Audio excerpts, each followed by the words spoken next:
Assalamualaikum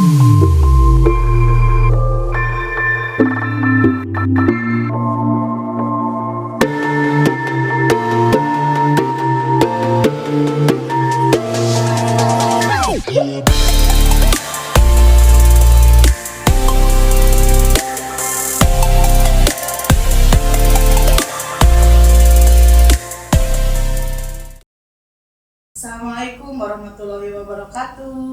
Waalaikumsalam warahmatullahi wabarakatuh. Selamat pagi, berjumpa kembali sahabat-sahabat Puskesmas Balenda di acara podcast instan. Informasi seputar kesehatan. Sahabat, kebetulannya hari ini kami kembali hadir di acara ini. Nah, perkenalkan ya, mungkin kaget ya, sekarang agak berbeda hostnya. Kebetulan kami dari Poligigi Puskesmas Balenda, nama saya Yuni, saya bertugas di Poligigi dan teman saya Farida. Oke, nah sahabat-sahabat, hari ini kita kebetulan kedatangan dokter-dokter gigi kita nih dari Puskesmas Balenda. Kita perkenalkan dulu ya. Yang pertama Dokter Gigi Erwin Satria Firdaus. Selamat pagi dokter. Selamat pagi Mbak Yuni. Sehat, Dok? Alhamdulillah sehat Mbak. Sehat. Terima kasih ya dok sudah meluangkan waktunya. Ya Mbak, sama-sama. Yang kedua nih ada dua nih, kebetulannya Puskesmas Balenda memiliki dua dokter gigi. Yang satu lagi Dokter Gigi Muhammad Alvin. Dokter Alvin, selamat pagi dok. Selamat pagi, terima kasih sudah diundang. Terima kasih waktunya ya. Oke, sekarang ini dok, kebetulan nih ada dokter di sini berdua. Banyak pasti yang pengen tahu nih. Jelas. Kenapa sih Kita mau bahas apa, Mbak? kita kayaknya membahas gigi berlubang aja? Oh, Kayaknya gigi banyak berlubang banget aja. kasus di masyarakat itu yang belum tahu nih kenapa gigi kita tuh bisa berlubang. Iya, Nah, padahal Dok, gigi tuh bagian tubuh yang paling keras ya, kok bisa sih berlubang gitu? Kenapa itu dok? Mungkin mau dijawab dulu sama saya dulu aja. Boleh, Ini yang sama siapa aja dokter. jadi sebetulnya ada beberapa faktor yang menyebabkan gigi berlubang itu. Pertama, karena faktor makanan. Kedua, memang si rampan karies ya, ada istilah rampan karies itu giginya mudah berlubang memang bawaan dari kecil si anaknya atau biasanya dewasa juga bisa aja. Dan juga ada beberapa faktor lain gitu. Biasanya yang paling sering ditemukan di puskesmas itu gigi berlubangnya karena kurangnya pengetahuan mengenai cara sikat giginya. Terus memang faktor makanan yang dikonsumsinya gitu. Mungkin dari dokter Alvin ada yang mau ditambahin? Ya, boleh. Jadi kalau untuk gigi berlubang tadi kan sudah dibilang juga dari Teh Farida, padahal gigi itu paling keras ya. Nah, kenapa bisa berlubang? Seperti kita ibaratkan seperti batu. Batu kan kalau kena tetesan air terus menerus itu bisa bikin giginya berlubang. Nah, sama seperti gigi. Gigi jika dibiarkan terus menerus kotor itu kan adanya bakteri tadi ya. Bakteri itu mengeluarkan asam. Nah, itu bisa bikin giginya berlubang secara bertahap seperti itu. Nah, kalau Tadi misalnya udah terjadi nih, dok, biasanya harus gimana sih cara istilahnya penanggulangannya itu kalau misalnya gigi berlubang apa harus cabut atau misalnya ada tindakan lain gitu kalau misalnya sudah terjadi nih si gigi berlubang atau karies giginya? Paling berdoa ya.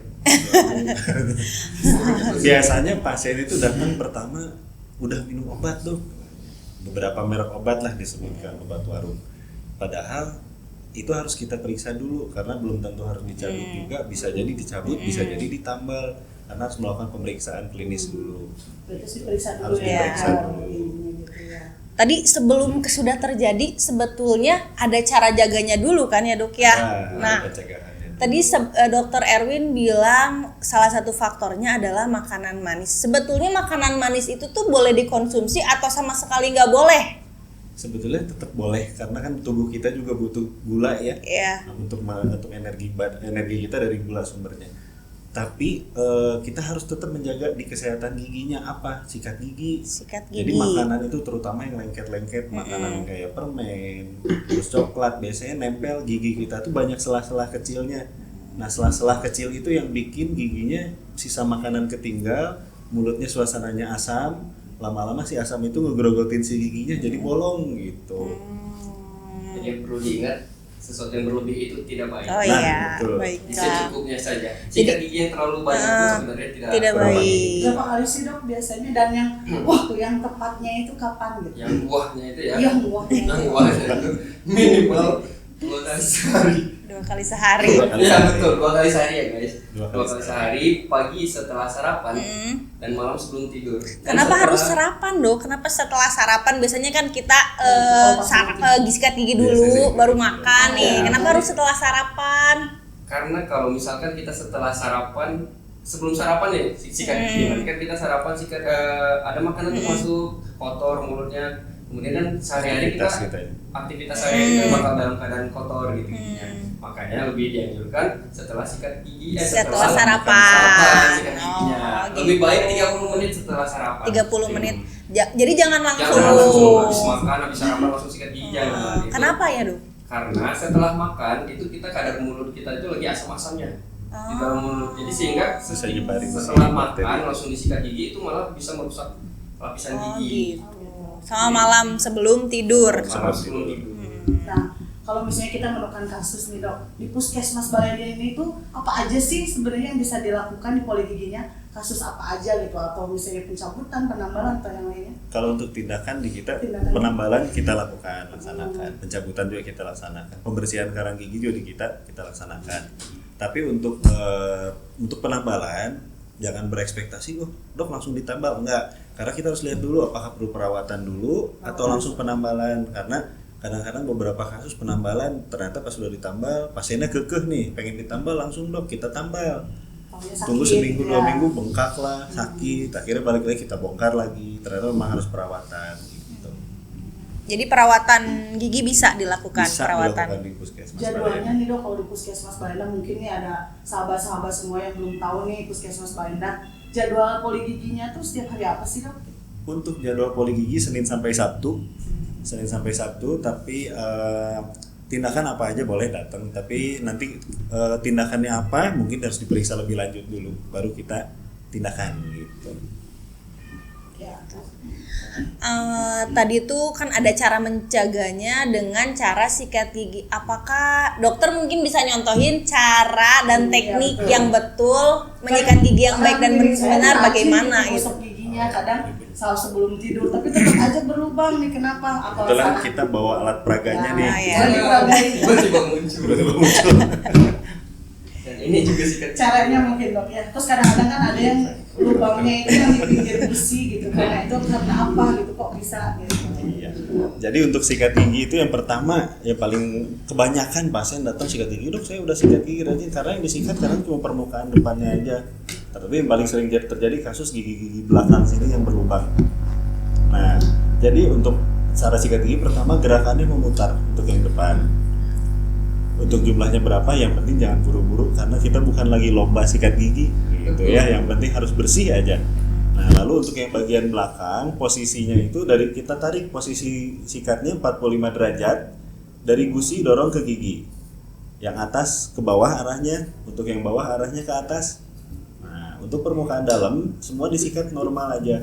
Jangan terlalu ditekan karena nanti bulu sikatnya nyebar, sisa makanannya nggak kesikat gitu. Nanti Jadi disikat. yang gerakan maju mundur hanya untuk Yang di bagian atas lapisan ya, Pak? atasnya, lapisan kunyah kalau kita bagian kunyahnya. Nah, nanti untuk yang paling sering kelewat itu yang bagian dalam, baik yang atas maupun yang bawah, ini harus disikat juga.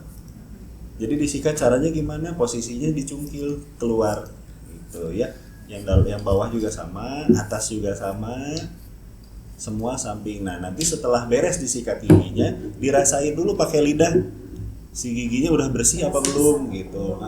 Kalau misalnya kerasa, biasanya beda antara gigi kalau belum kesikat sama enggak, suka agak kasar permukaannya. Nah, berarti coba disikat lagi. Kalau masih belum nggak kena juga, disarankan nanti berkunjung ke dokter gigi untuk dilakukan pembersihan karang gigi atau pemeriksaan lanjutan. Kalau lidahnya perlu dibersihkan tidak dok? Lidah perlu dibersihkan juga. Itu posisinya kita nggak ada alat pelaga yang ada lidahnya ya. Jadi misalnya kita anggap saja ini lidah ya. Jadi kita dari ujung lidah yang dalam itu kita dorong ke depan. Pakai bulu sikat sini nggak apa-apa. Sebetulnya ada alatnya tongue scraper. Cuman jarang ada juga sih kalau misalnya mau nyari, banyak di toko online, di supermarket juga ada. Nanti sikat dari belakang ke depan dibersihin juga. Karena salah satu penyebab bau mulut lidah juga sebetulnya. Karena kalau misalnya dibiarkan bisa jadi jamur ya. Betul. Terus ada putih-putih gitu di Iya, lidahnya. betul. boleh nambahin nggak? Boleh. Boleh. Kalau nggak boleh sih nggak apa-apa. Boleh dong, silakan dong. Jadi jangan lupa untuk tadi kan menggunakan pasta gigi ya. Pasta Iya. giginya sebiji jagung aja. Iya. Jangan kayak di iklan-iklan ya. Kalau sampai iklan kan ujung. semuanya ya dok ya Iya. dari ujung sampai Iya, ujung. biar cepet beli lagi kan biar cepet habis. Ini sebiji jagung aja. Terus kan terus disikat gigi dan terakhir kumur-kumurnya cukup sekali saja. Gak apa-apa, masih ada rasa-rasa mint, masih ada busanya gak apa-apa. Kalau untuk waktu nih dok, untuk penyikatan gigi ada waktu tertentu nggak? Misalnya harus berapa menit atau berapa ini gitu? Enggak sebenarnya. Sebenarnya sih enggak, cuman biasanya sih di per gigi itu kalau beberapa jurnal gitu ya mengatakan itu 8 kali per gigi. 8 Per kali. gigi. Jadi Hitungannya kalau berarti ya kalau dihitung-hitung bisa kurang lebih 3 menit. 3 menit ya, oke. Selain teknik tadi waktu, apakah pasta giginya itu semuanya bisa atau ada yang bagus gitu? Yang bagus nih sikat pasta giginya. Atau katanya banyak yang mudah apa gitu ya namanya berbuih banyak gitu Berbusa. yang gitu yang Kalau bagus lebih semua, gimana? berbusa lebih bagus atau gimana? Ada nggak kriteria pasta gigi sebetulnya yang bisa membantu mencegah gigi berlubang? Sebetulnya sama aja. Sama aja. Semuanya yang, ya? Yang penting sih dia mengandung fluoride. Mengandung fluoride ya? Ya, oke. Oke, kayaknya apa lagi ya yang mau ditanyain ya? Mungkin mudah-mudahan sih sahabat-sahabat Balena tadi bisa memahami ya, mungkin sedikit penjelasan dari dokter. Kita sih pengennya agak lebih lama, tapi mungkin karena waktu dan kesempatan mungkin kita nanti bisa lanjut di lain hari ya. Oke, terima kasih banyak ya dokter Iya, Mbak Erwin, Yuni, dokter Chef Alfi, Farida, ilmunya. sama-sama. Makasih, Dok. Mungkin nanti di lain hari kita bisa bahas lagi selain dari Iya, makasih, ya, Dok. sama-sama. Terima kasih banyak ya. Terima kasih waktunya. Oke. Terima kasih ya sahabat Balenda. Semoga apa yang kita sampaikan, yang dokter-dokter sampaikan hari ini bisa bermanfaat bagi sahabat-sahabat semua. Amin amin. Oke, terima kasih. Saya tutup ya. Jangan lupa follow, subscribe, dan Like. Like. Like. Terima kasih. Assalamualaikum warahmatullahi wabarakatuh. Waalaikumsalam.